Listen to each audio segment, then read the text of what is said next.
editorial page editor Josh Brodesky. Hey all, thanks again for joining us for another editorial board live stream. We're kind of renewing this after the election, and it's an important discussion that we're going to have with CPS Energy today about two issues that are kind of swirling around the utility. One is the possibility of a rate increase, and two, just a discussion about the structure of governance at CPS Energy. There's a petition to possibly change that, and so we're going to learn more about how CPS Energy works and how that structure currently works. Just to do introductions, I'm joined today with Jorge Padilla, my colleague on the editorial board, editorial writer and columnist, as well as Ricardo Lopez, who's our newest member of the editorial board. He handles op-eds and letters to the editor and does some writing as well. And then from the news side, we have Diego Mendoza Moyers, who's covers CPS Energy for the business desk. He's separate from the editorial board, but he's here to ask questions and possibly write a story as well. And then Melissa, I'll kick it over to you to do introductions for CPS Energy. Great, thank you, Josh, and hi, everyone. I'm Melissa Sorolla. I'm the Senior Director of Corporate Communications and Marketing for CPS Energy. And with us today, we have Paula Gold-Williams, our President and CEO, Chris Euster, our Chief Operating Officer, Rudy Garza, our Chief Customer Engagement Officer, and Gary Gold, our Chief Financial Officer. Great. Well, thanks to all of you for joining us. Really appreciate it. And, you know, time is valuable. And this is an important public discussion to have, especially around the possibility of a rate increase. So, Paula, why don't you walk us through, I guess, the case for the rate increase? And then, you know, we'll ask some questions about the timing of it. There's, you know, we're in a recession. There's a lot of concern about increased bills for residents at this time in particular. So give us a history of when the last time CPS Energy pursued a rate increase and why now. Okay. Well, thank you all, and for the opportunity to talk to people this morning in San Antonio. We believe we cannot talk enough and share enough information, so this is a great opportunity. CPS Energy has been the community's energy company for 160 years. We are owned by the community through the city of San Antonio. We're municipally owned, so we're a cost plus business. The way we run the business is everyone here is a customer and an investor. And so we make sure that we keep all the costs controlled as much as possible so we can keep the bills down. And that's our perspective. We study all the time, all the markets across the major markets around the nation and Texas. And when we compare ourselves to the big major markets, the competitive markets, the ones that are not municipally owned, we still have very favorable rates overall in comparison to the other big Texas cities. We understand because we have to make sure that we're always in balance. We always have to make sure that we are managing this so that we don't come to the community and ask for a rate increase when we don't need one. We're going to do everything that we need to do to save money, keep costs down. We also have a framework. We have 6 pillars. It's always about customer affordability, reliability, resilience, safety, environmental responsibility, and I'm missing one, but overall, we're trying to make sure out of those 6 pillars, we're managing well. We poll people all the time. And of course, what they always say is customer affordability and reliability are the 2 primary things that we have to do. Yes, increasingly people want environmental responsibility, but they always want the power to be reliable and they always want the bills to be affordable. Our history is, we really try not to come forward with a rate increase as much as possible. And over the last 10 years, we've only had one, and that was 6 years ago. And that's been by a lot of hard effort from the 3,100 employees who work at CPS Energy to serve this major market. And we think all the time about what we can do to be more efficient, to use technology to reduce costs, to use technology to make sure that we keep our staffing levels about the same. It's been 3,100 employees for many, many years. So from that perspective, we would never come if we didn't need one. And we definitely aren't coming now. I mean, this year, we know how hard it's been. we activated a policy and an approach not to have disconnects because we know so many people have been affected. And I'm from San Antonio. I grew up here. I grew up on the east side of town. I know what it is to have challenges and struggles, and we know what it is for our customers to have challenges and struggles. We've watched businesses shut down or minimize operations. We've seen people lose their jobs. So we definitely understand that we have to be very, very careful and be helpful. And that's why we've also created this program where we're calling customers. For any resources that we have, we're making sure that we're calling them and telling them what we have. We have a residential assistance program. We've been able to move some money out of a WARM program into the residential assistance program. We have worked with the city and the county to get CARES funds. We have reached out to other programs, and we have numerous partnerships with other entities across San Antonio. And our energy advisors call customers every day and say, how can we help you with our funds, with our resources, with our ability to not do disconnects, have payment plans, suspend any late fees, and work with customers. And we have called close to 40,000 customers and had a really great response. So we do know that people need help, and we're not going to do a rate increase this year. We're going to get through 2020. We are losing money though, because when businesses shut down, that's when the costs that still are required to keep reliability up still have to be covered. And we see this pressure just like our customers are seeing pressure. So we decided we needed to tell the community what's happening. And from the very beginning, in the spring, we were telling them we were seeing this pressure. But we still know that we have to run the business. We are concerned about next year, 2021, because the vaccine isn't out there. It's coming. Things look good and promising. We think the vaccine's needed to get the economy going back. But we also see that the financial pressure is mounting. And so again, we see ourselves as potentially needing a rate increase next year, and we put it out there, and we definitely appreciate the ability to talk about this situation. So I believe Diego's reported it could be anywhere from 5% to 8%, the rate increase. And then in terms of timing, when would it obviously would have to be approved by city council, and there's some political, I guess, question there. But in terms of timing in 2021, when would you envision a rate increase taking effect? You know, my general approach in thinking about this, and I've been at the company for 16 years, we know we're entering a really tough period. This past year, we've been not the one that we're currently in, but the one before, we had really good wholesale sales performance. Wholesale sales is we sell all of the capacity that San Antonio needs, and then any excess capacity we have, we sell it out in the wholesale market. And that means someone outside of San Antonio pays for that energy. And for every dollar that we get outside of the San Antonio market, that means some people in San Antonio don't have to pay that. Well, in the earlier fiscal year, we did well, and it actually took some of the pressure off. So we like to get through the summer. The summer is where you can have the opportunity to have wholesale sales. I will say this year, wholesale sales did not perform as well. That was another part of the pressure that we had. Overall, the market prices are below. So some years are up and some years are down. So when we get to next year, I think we're going to want to try to get through the summer again. And if there's any way that the wholesale sales business can compensate for covering the costs that are needed to be covered, then we might actually have a lower rate increase, or we might be able to go one more year. Eventually, because the city continues to grow. I mean, San Antonio, there's still a lot of development happening in San Antonio. People still need services.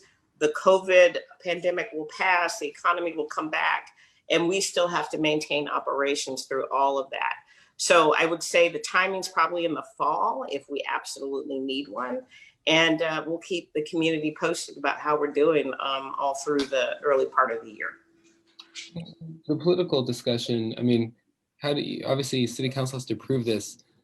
I guess, how do you make the case to city council members who might balk at the idea of raising rates on people at a time when the economy's in recession, or possibly recovering from recession, but not doing great. I mean, the economic outlook is cloudy at best. So, I think that's a challenging political question, right? And that sort of plays into feedback y'all have gotten from, I guess, the rating from Fitch and in terms of it's concerned about whether or not the rate increase could happen. Well, it's a tough situation. I mean, even when times were good, I mean, I think everything's relative, right? So when we got to this year and COVID happened, nobody knew the magnitude of it. And so it's a game changer. But I would tell you that every single year is a challenging year. And over the past 10 years, even though we've only had one rate increase, every year is a challenge, every year is a struggle. And nobody wants a rate increase, even pre-COVID. I mean, you show up and you say, that might happen. And people said, no, it's a horrible time. Well, probably it was a much better time than it is today. So the point is, we get it, that who would want to increase in payment of anything? I mean, like I've raised two daughters with my husband, and my kids never wanted to go to school, and they wanted to know why you had to do that. It's the necessity. It's a necessity to manage the assets that the community owns. We have the pleasure and the privilege to manage these assets, but these are the assets that the community owns. I will promise you that we will never come forward and ask for one more dollar than we need, but it is our obligation and commitment to make sure that we tell the community what we need to maintain the systems that they need to keep moving forward and ultimately come out of the economy. So I'm not making the formal rate case will have a whole lot more detail to it and aspects of it. And I would like to say this, Josh. So our estimate of 5 to 8% is kind of a general estimate, but if the community says, I also want to supersize the energy efficiency and conservation program. In other words, we already have a big one. The average bill, there's about a $4 charge on the bill. For the goodness of helping the economy and the climate, mostly the climate, and making sure that the environment is well taken care of, the general thought is, why don't you make it bigger? Make it bigger. Those funds come from all customers in San Antonio. There's no government support of that. There's no other source, so that we put all the money in to this program through making sure that everybody's contributing, and then people make the right choices with weatherization or rebates. But and so that's an example. If we decide that we want to start accelerating the closure of the coal units, and so while they may be closed, we have to replace that capacity. The coal units are what we call base load. They're really hard to replace because they're always running. We want to use our STEP program and efficiently keep it as a maintenance program. We want to use the Flex Power Bundle to start making the transition. But if we're told that we have to, because of the community's preference, upsize this, accelerate that, do it all together, then that rate case can get a whole lot bigger pretty fast. I'll stop asking questions because after this one, because I can see like I can tell Diego has questions that he wants to ask. So Okay. just the last one before I put myself on mute here. So are you saying that there's potential with the rate increase, there's potential to accelerate the closure of the Spruce coal plants? Am I interpreting that correctly? That you could, as you look for energy sources to replace that could be folded into this rate increase? What I'm saying is, if the community decides, I mean, this is the question that people are starting to get to. Why don't you go faster? Why don't you put it in there? It took us 6 years to close the Dealey units. The problem with trying to close the two Spruce coal units is we could actually have the pressure of these older gas steam units that could and need to be replaced, could fail and need to be replaced sooner. So when people ask us to push everything forward and try to figure it out, that's how you start to see increases in the rate case, because you got to start planning for that. You've got to start making major changes. And so we could probably start seeing it, but it'll really pop in because that'll trigger many more rate increases the faster you go. Velocity matters is what I always say.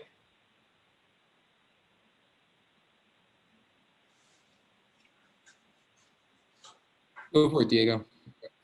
Yeah, appreciate you guys taking the time, as always. I was just curious, we heard the board of trustees the other day say they want to move forward with a vote on the rate advisory committee next month. So I'm just curious, as you all make the rate case and say that, they do choose to go forward with the rate advisory committee, made up of members of the public who can kind of, provide input on rates and sources of generation, things like that. How would a rate advisory committee factor into the rate case that you all make next year? Well, I think a rate advisory committee can be quite helpful in terms of getting into some of the more complex aspects of what we do. So we would be stand ready to give them as much information as possible and to get their feedback. So I will say this, and the mayor has said this, but this never really gets picked up because the conversation is different by the people who are pushing. Sometimes some of the people, when they're pushing for the rate advisory committee, they want this rate advisory committee to be the decider. The community is the decider, and we think having a rate advisory is a great way to get additional perspective. But from that standpoint, the board has to ultimately be the first true decider. They'll take input they'll take our recommendation, they'll take input from the RAC, they'll take input from other customers, they'll have public input. They're not all going to be on the RAC, and they're not all in one group or another. San Antonio is so diverse, and the comments and the beliefs of what we need to do, they all have to be taken into consideration. So the RAC will have a voice, just like everybody has a voice in San Antonio to express their opinions. And then it'll be choices about bill impact. Now, there's a lot of rate advisory committees, and even at many of them across our nation, they're not the deciders to make the exact thing that we're going to do. They're helpful. They provide context. They can make us have better solutions, but they're not the ones that make the final decisions. We have to make sure that the governance stays intact, that the board gets that first ability to say yes or no, and then the council has to do the work, and we have to put the rate case in front of them, again, with input. They can get the input from the rate advisory committee. What do they think? What are their opinions? But the deciding factors in the governance structure already exist. And these are the things that the mayor has made comments about over and over again. And for some reason, that doesn't seem to take traction. You had mentioned earlier, and Diego's reported it, CPS Energies will lose money this year. And then what are the financial projections for next year without the rate increase? I guess we believe we will lose money again next year without the rate increase. We think it'll be a bigger loss. How much? Can you remind me what the loss will be this year, roughly? We're currently estimating around 20. That's what I thought. And in your projections for next year? I would say we think at least it will be double that. Okay. And that's because of business closures and softening in the wholesale market? Yes. Just briefly, before we kind of shift to governance and structure, Chris, you and I, we spoke about this, gosh, a couple of years ago about Spruce. I feel like we had that Saturday morning meeting at a Starbucks. If you remember. But when you look at the dynamics around Spruce, being a modern coal plant, so to speak, was it a mistake to build the Spruce 2 unit? Is that something that CPS Energy that you all regret, or when you look at the swirling conversation around coal and kind of this push to adopt renewables, concerns about climate change, where do we stand on the Spruce 2 unit? Let me jump in, and then Chris and I can tag team a bit. It's always easy to take today and say 10 years ago I should have done something different. I would tell you the most controversial thing that we worked on was probably the expansion of nuclear, and I think that dwarfs any conversation that we had about coal. At the time, wind was pretty good, but solar was not where it is today. And so to act like in that, when making that decision, that we have the same dynamics that we have today is absolutely untrue. But that's the great thing about investing in new innovations and technology. And so in many ways, when we put out the 400 megawatt RFP for solar globally back in the 2011 timeframe, and we got that response, that was part of changing the whole way that people looked at large scale solar. And we invested in that because we knew that transition and evolution had to happen, and we were still continuing to invest in wind. But the dynamics back in 2010, when the plant opened, solar was not what it is today. And the concept of building a coal unit is at least about 8 years in advance, because you have to plan and you have to make sure that you have the right level of permits. We put environmental controls on that unit. It is low emitting and one of the most efficient. So again, I think the real challenge is today we're going to make some choices about like the flex power bundle, but 10 years from now, that might be, you'd say, well, golly, if I had better information and better technology, I would have made a different decision in the 2021 timeframe. So that's actually the whole thing about the evolution of the industry. What we really want to see is more and more investment. We want more long duration storage. That's the real gem of what we have to do now, but we don't have the long duration storage proven out today. But 10 years from now, somebody should say, well, golly, you should have known that. Well, you can't make decisions of things that don't necessarily exist in their current form. That wasn't a bad decision back then. It was about diversification. But today, when you have the convenience of hindsight, you can be critical. So, Chris, anything you want to add to that? No, I think I would just, to Paula's point, it's always easy to second guess decisions, but that decision was made probably into the 2002, 2003 timeframe. I mean, it came online in 2010, but the planning part, that decision was made about, 2002, 2003. That was pre-shale. Gas was probably trading $8-9 an MMBTU. So gas, there was a lot of price exposure to gas, volatility there with the wholesale markets on the gas price, and it was a way to protect the community from those kind of financial volatility. So, and to Paula's point, the whole solar revolution that really came on in 2010, that the timing of that was kind of hard to predict at that time. So I think to Paula's point, it's always easy to second guess at this time, but at the time, I think there was, Paula's point around diversification and trying to get, move away from gas, which had a lot of volatility. I do want to highlight, just as a point, we get it. And so in 2018, we did close 2 coal units. We did find a way to close them about 15 years early. We do have 1,000 megawatts of wind. We have 600 megawatts of solar, both distributed and large scale. We have one of the most award-winning energy efficiency and conservation programs, including, and then when you add the actual closure of those coal units, we are continually making progress. There's no argument about our commitment. Our flexible path has us reducing our overall emissions profile by 80% by 2040. And our board endorsed the cap, and the cap is tied to the Paris Accord. But that doesn't mean that we're not targeting that it has to take to 2050 and 40, but we understand those goals that our community has made, we support them, and we're actually making progress. But the argument I think about, well, then do more, do it now, when in fact we will affect the other pillars, that's a problem for us because we have an obligation to serve. So for example, if the lights go out and you can't operate your newspaper,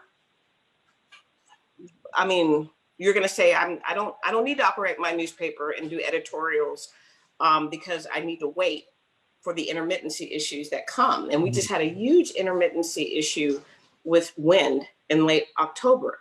The wind farms froze in the Panhandle. They froze. The plants that were producing were the fossil plants, and solar had a hard time producing energy. And so what the next evolutionary thing that we need is long duration storage, because the community needs round the clock power. And so what we've been talking to many people about is, let's work on attracting innovation together.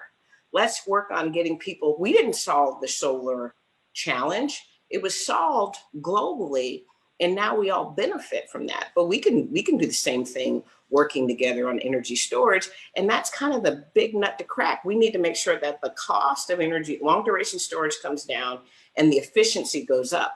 When that happens, you can make these transitions faster and better.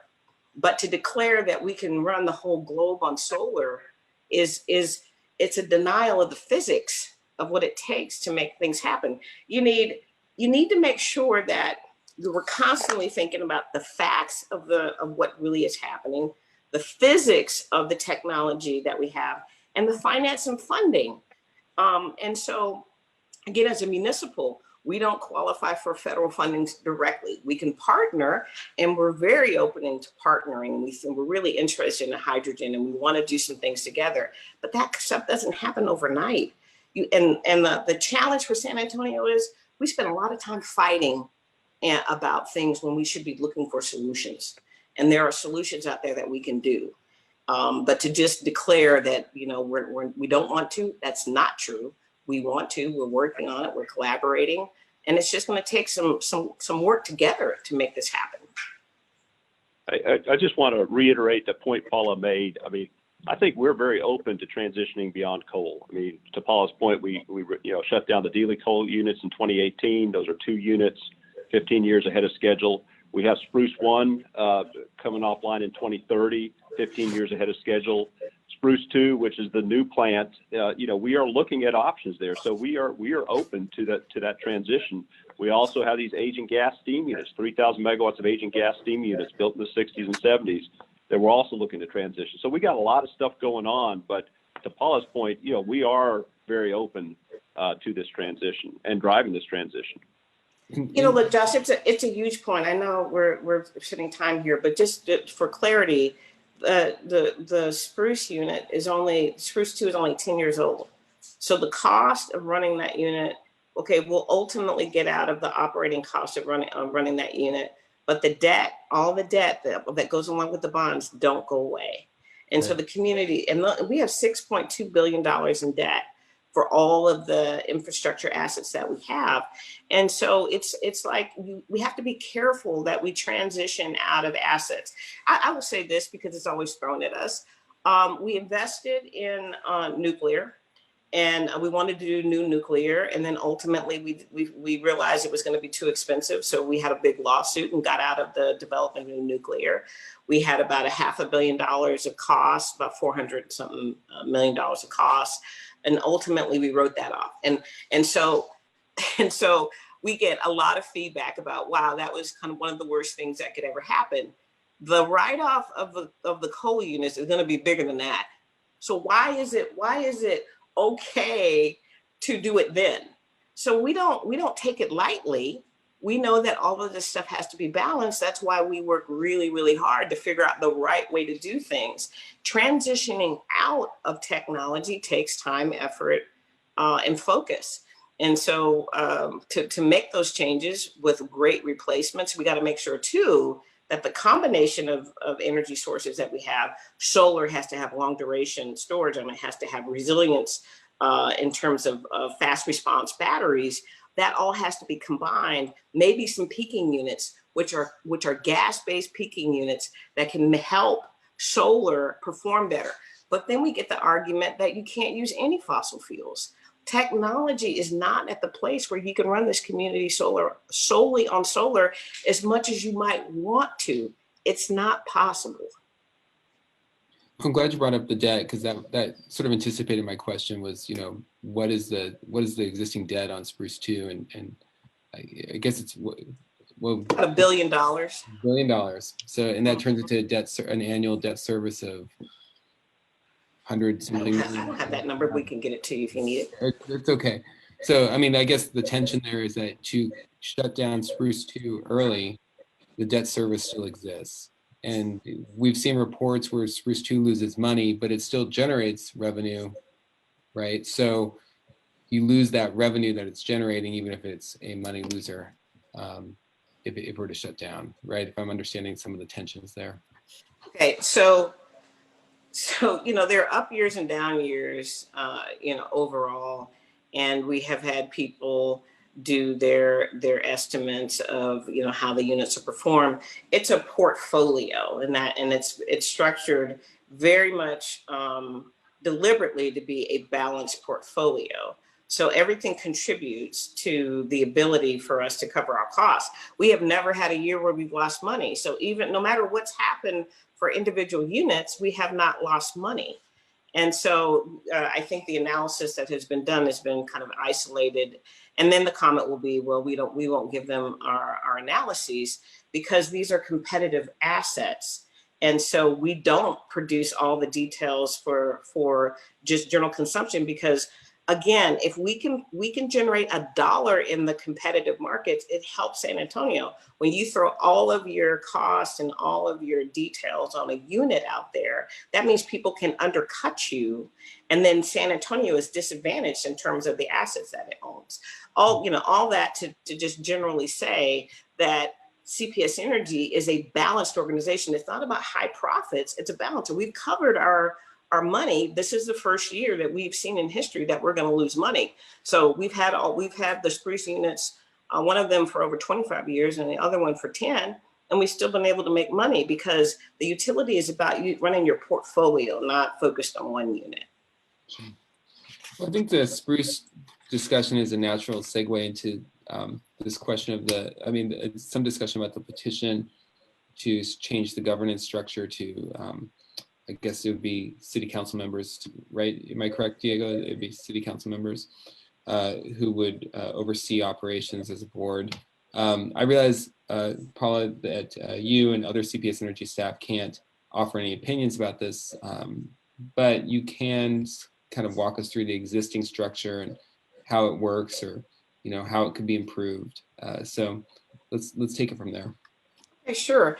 Yeah, absolutely. And thank you for recognizing that. And I can't say it enough. I don't even know exactly what the petition says. It's not anything that, and what it, I'm aware of it, but I don't even know how it's really styled. And we don't take any for or against position on anything that doesn't affect us. But if it's going to be on the ballot, CPS Energy is precluded statutorily from making any type of political endorsements or criticisms. So it is not at all about that. But I do understand the comments that we've received, and we have received, lots of focus. And I'm gonna, I'm gonna say this. This is about control. Because we're a business serving 2 million people, approaching 2 million people, we have to make sure that we look at everything that has to happen. Again, back to the 6 pillars, we can't just solve problems through one pillar. We have a pillar called environmental responsibility. And the comment to us has been, but that's got to be your most important thing, because of all the implications. It's extremely important and increasingly important.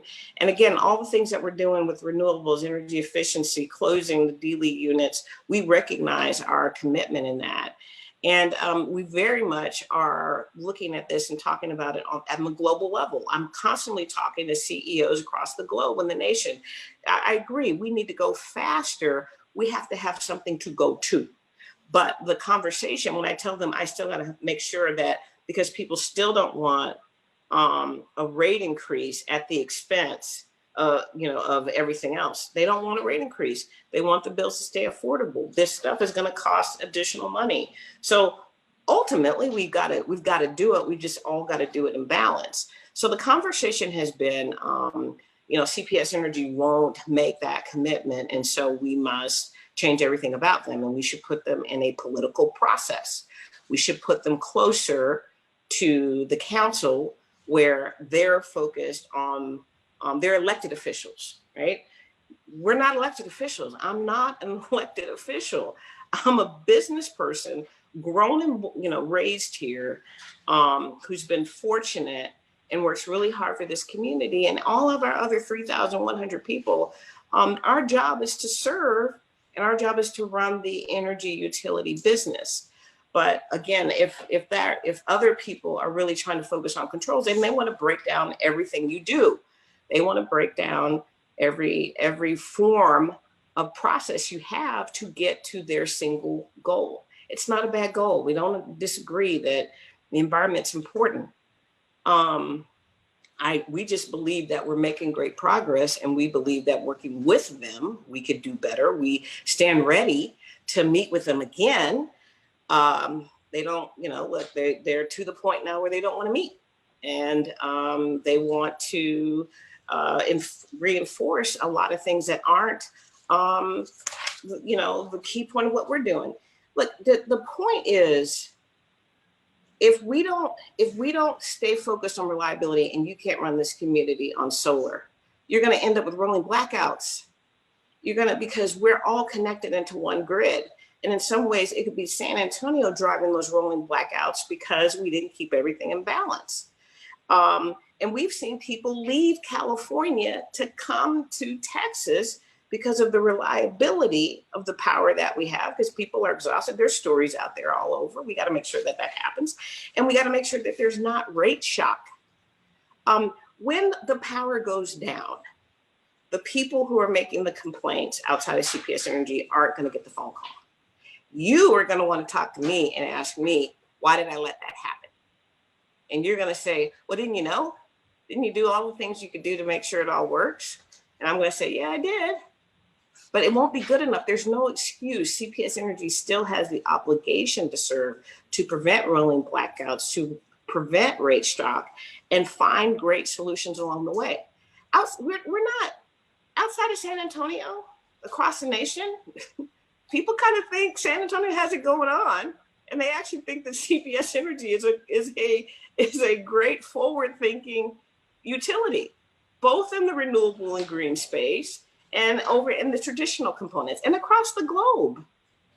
But we don't get any recognition of that. Those are not the stories that we get that sell papers, but it's the truth.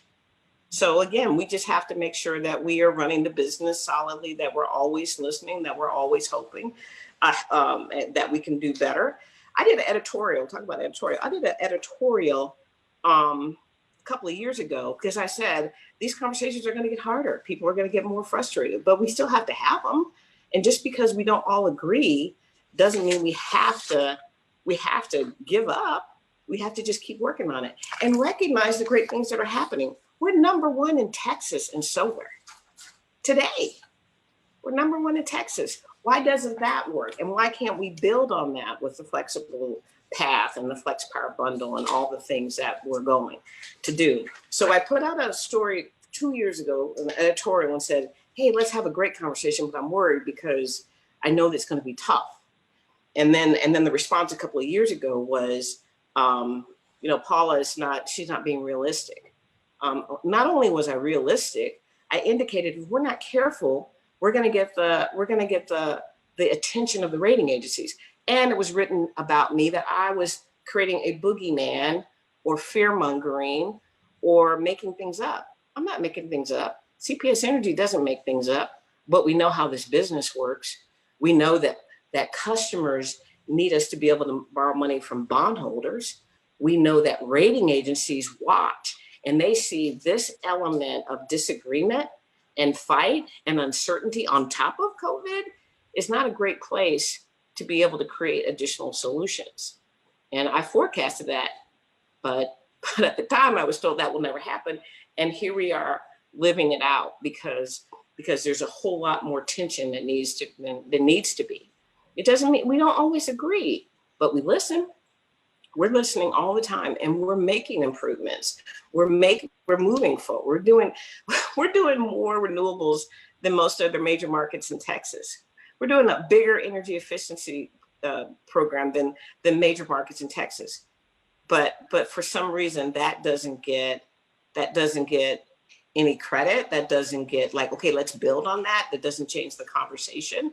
We're ready for that conversation to change and to be very positive and to partner.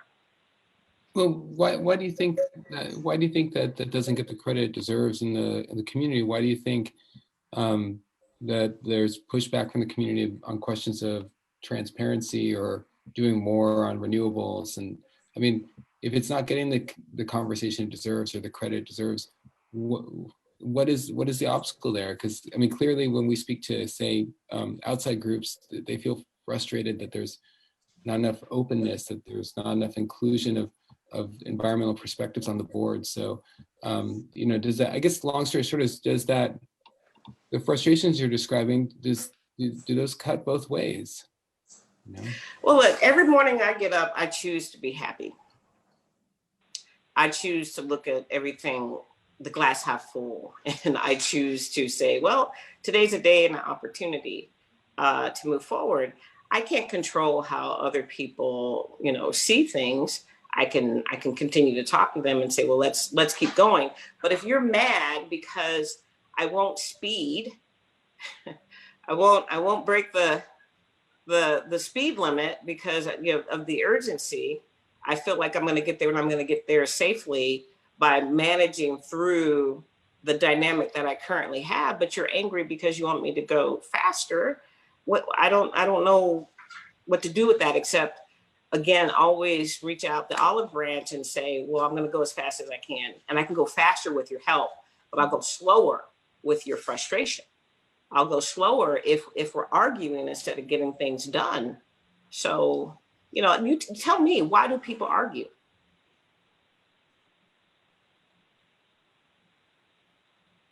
Any other questions from the board? Differences of opinion, but we don't want to argue. Yeah. Unrelated to these two subjects. All we want to do, I'm sorry, go ahead. I'm sorry, I had a question. But yes, please. No, please. No, I was just curious, what's on your legislative agenda for the upcoming session? Do you have any issues that you're taking before the legislature? Yeah, we have a couple of primary ones. One of them is cybersecurity. A utility always has to think about the challenges with cybersecurity.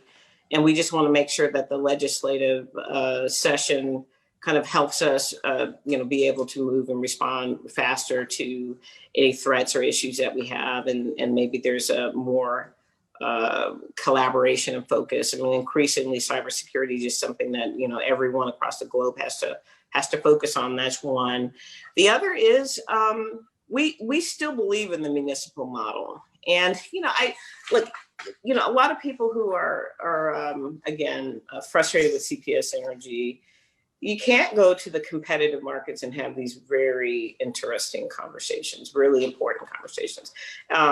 You know, when people say energy democracy and things like that, we get it. And in many ways, CPS Energy is the epitome of that.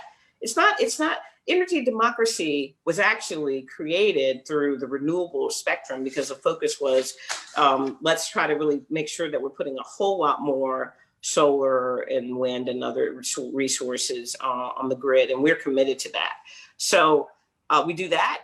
And we think energy democracy relates to our ability to give the community through the CPS, through the city of San Antonio, $1 million a day.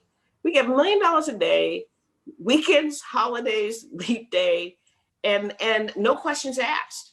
And so the city can take that money and use it to solve community challenges and needs. That's about $350 million a day given to help the city think about, $350 million overall for the year and $1 million a day so they can do that. And again, no questions asked from CPS Energy. We have the highest combination of rate and dollars in city payment today.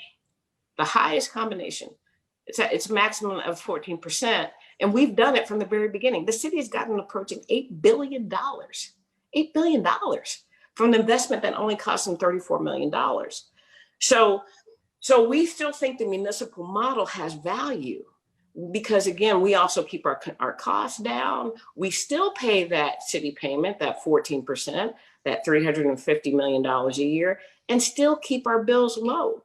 So we still believe in it. Now, we think, though, that this argument falls into elements of what's going on in San Antonio. Does the municipal model work if it only turns into fighting and it's not balanced, and CPS Energy can no longer run its business in a way that's been very, very effective? We're in the top 2.5% of all utilities in terms of our credit rating status. The reason why that's important to every citizen is that keeps our costs down. And I'll say one other thing. The point is that people will say, we should change because another community has it different. So change and be like them.